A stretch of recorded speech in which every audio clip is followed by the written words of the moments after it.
রংপুর কেন্দ্রীয় কারাগারে একজন কয়েদির মৃত্যুকে কেন্দ্র করে কারাগারের ভেতরে উত্তেজনা সৃষ্টি হয় এবং বিক্ষুব্ধ কয়েদিরা ভেতরে সেফটি গেট ভাঙার চেষ্টা করেন।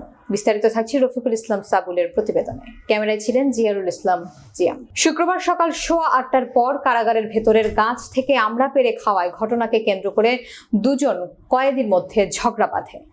এই দুই কয়েদি হলেন বাহারাম ও রফিকুল। বিবাদের এক পর্যায়ে রফিকুল বাহারামকে লাঠি দিয়ে মাথায় আঘাত করেন।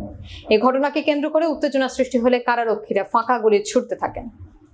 কারাগারের নার্স এসে বাহারামের শরীরে পালস পাচ্ছিলেন না। তাকে দ্রুত রংপুর মেডিকেল কলেজ হাসপাতালে নেওয়া হলে চিকিৎসক বাহারামকে মৃত ঘোষণা করেন। বাহারাম হত্যা মামলার যাবজ্জীবন কারাদণ্ডের কয়েদি। তার বাড়ি পীরগঞ্জ, বয়স 55। কারাগারের ভেতরে সকাল থেকে গুলির শব্দ শোনা যাচ্ছিল। আর্মি ও মেট্রো পুলিশ প্রবেশ করার পরপরই পরিবেশ কিছুটা শান্ত হয়ে আসে।